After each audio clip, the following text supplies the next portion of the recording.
vídeo anterior, estudamos a visão freudiana das neuroses. Agora, vamos abordar a neurose de transferência, um tipo específico de neurose que ficou de fora do vídeo anterior. A transferência é uma neurose que merece um vídeo só para ela, justamente por ser uma neurose universal. É praticamente impossível escapar da transferência. Na verdade, é praticamente impossível alguém escapar de ter pelo menos um pouquinho de cada uma daquelas neuroses que vimos no vídeo anterior. Sintomas neuróticos leves, aqui e acolá, fazem parte da normalidade. Mas, se a neurose se apresenta de forma exacerbada, aí é bom procurar tratamento. Bom, a neurose de transferência merece um vídeo especial justamente porque ela faz parte do nosso cotidiano. Boa parte de nossos relacionamentos envolve algum nível de transferência e ela pode ter um papel importante na educação. Dê uma olhada.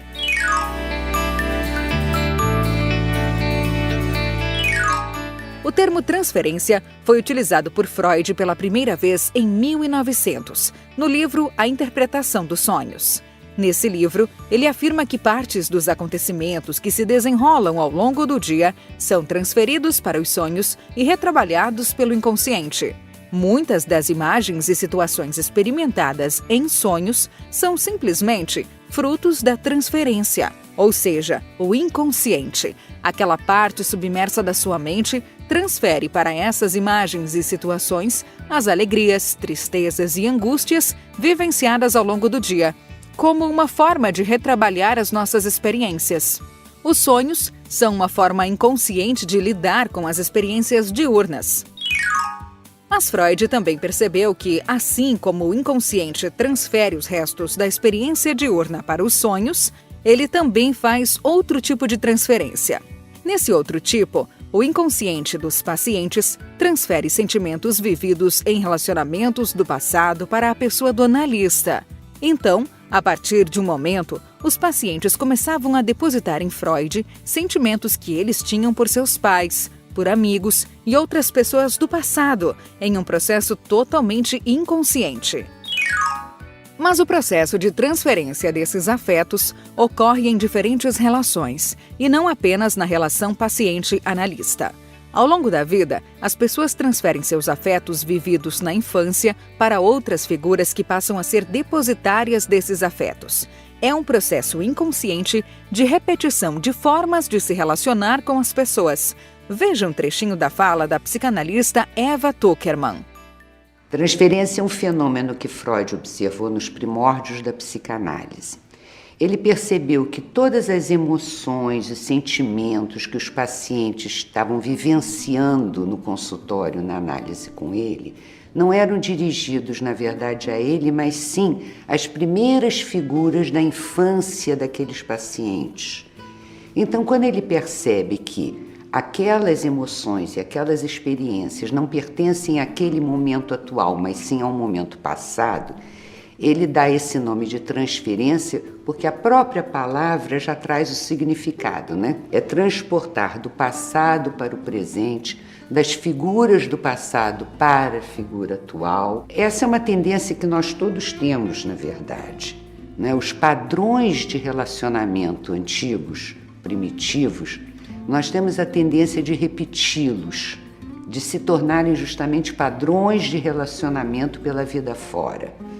Então, a psicanálise percebendo isso, ou aliás o Freud percebendo isso, ele se deu conta que isso poderia ser um instrumento para tratamento dessas nossas particulares neuroses.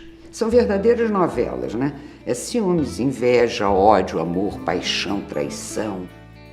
De fato, Freud percebeu que a transferência poderia ser uma porta para o tratamento dos conflitos que seus pacientes neuróticos apresentavam. Na medida em que o analista se torna o depositário do afeto e da confiança do paciente, torna-se facilitado o trabalho de dissolução dos conflitos que levaram o paciente à clínica. Dê uma olhada. O analista utiliza esse fenômeno da transferência para, através de interpretações de fantasias e conflitos no inconsciente, ir desfazendo esses nós que amarram o presente ao passado e perturbam tanto os relacionamentos. Por exemplo, aquela pessoa que briga com todos os chefes nos empregos que consegue, aquela outra que fica esperando a admiração de todo mundo, as relações com os genitores, com companheiros, com sócios, com chefes, também vão se tornando mais reais, menos permeadas de projeções. Mas não é só o analista que se torna objeto de transferência. Repetidamente atualizamos os depositários dos nossos antigos afetos e padrões de relacionamento. Um desses depositários é a figura do professor.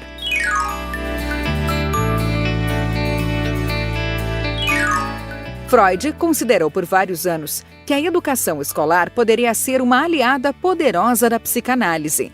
Ele acreditava que uma educação voltada ao esclarecimento das questões relacionadas à sexualidade preveniria a instalação de muitas neuroses.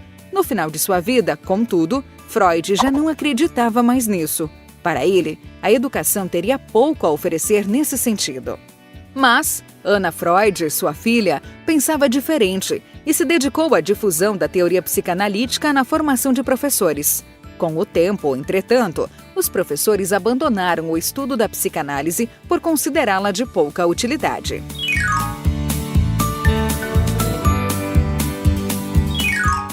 Sabe aquele professor incrível que dava aulas excepcionais e que você nunca conseguiu entender por que uma parte da turma achava as aulas dele um verdadeiro tédio? Pois é, esse professor provavelmente era objeto da transferência dos seus antigos afetos. Por isso ele parecia tão incrível para você. Mas por que um professor pode ser objeto de transferência para alguns alunos e não ser para outros? Bom, o processo de transferência é inconsciente, ou seja, a gente não sabe em detalhes como ele opera, mas em geral, a transferência é facilitada em ambientes nos quais o diálogo é uma constante, como na sala de aula, por exemplo. Quando o estudante tem a possibilidade de falar e se posicionar livremente com seus professores, é mais fácil que esses professores se tornem depositários de antigos afetos de seus alunos. Ou seja, os estudantes vão querer reviver com esses mestres as relações que tiveram com outras figuras de afeto. Mas veja que curioso! Na transferência, a figura do professor é esvaziada e preenchida com tudo aquilo que as figuras de afeto originais representavam. Por isso, um professor que é incrível aos seus olhos pode ser visto como medíocre aos olhos do resto da turma, porque você não vê o professor, você vê uma reedição de um antigo afeto. E só você consegue ver isso porque a transferência é sua. Mas quando falamos em afetos, falamos também em desafetos, ou seja, tudo o que envolve o universo da afetividade, como o amor, o ódio, a antipatia e o medo, são elementos que estão implicados nos processos de transferência. Freud, por exemplo, teve um paciente que tinha medo de apanhar no consultório porque transferia para o analista a figura autoritária do pai, embora Freud jamais tenha sido agressivo com o paciente.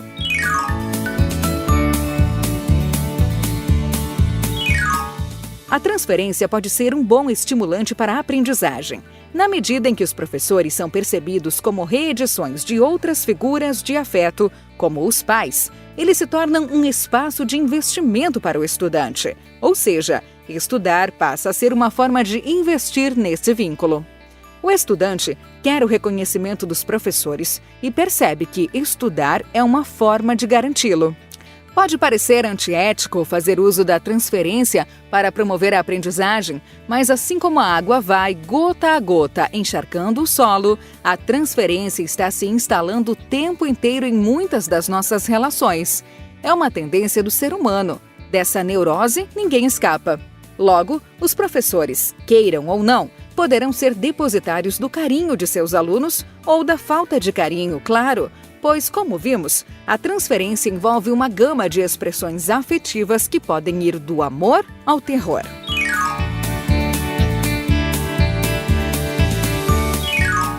Quando os professores se tornam um espaço de investimento para os seus alunos, é importante que esses mestres tenham em mente que os afetos que seus estudantes investem neles são elementos que habitam o inconsciente desses estudantes. Logo, tudo que esses professores ensinam não é recebido pela classe de forma inteiramente objetiva, e sim a partir desse lugar especial que os mestres ocupam no inconsciente de seus alunos. Isso quer dizer que o peso da palavra desses professores se reveste de uma autoridade que o inconsciente de seus estudantes lhe confere. Por isso, é importante que os professores saibam manejar a influência que têm sobre seus alunos para que eles também possam seguir suas próprias trajetórias intelectuais. Até Freud teve dificuldades em libertar seus pupilos. Dê uma olhada. Freud's most famous protégés, including Jung, began to differ with him on key points. Freud, the father figure of the movement, would not tolerate this kind of rebellion. He demanded absolute loyalty. And if that wasn't forthcoming, well, then he cut his ties. Freud's relationship with Jung, whom he called his beloved son, became especially tense. 3 times Freud fainted in Jung's presence, responding to what he sensed was a murderous wish from Jung. The two broke bitterly in 1914 and never spoke again. To ward off future betrayals, Freud formed a secret committee of loyal adherents. They would fight for and protect Freud's core ideas, and they swore allegiance to Freud by wearing rings that he made from a Grecian gem. Então, saber a hora certa de se deixar eclipsar faz parte do bom manejo da transferência. Bom, há muito o que falar sobre a teoria freudiana, mas essa série vai ficando por aqui. No próximo vídeo, começaremos uma série sobre a psicologia da Gestalt. Até lá!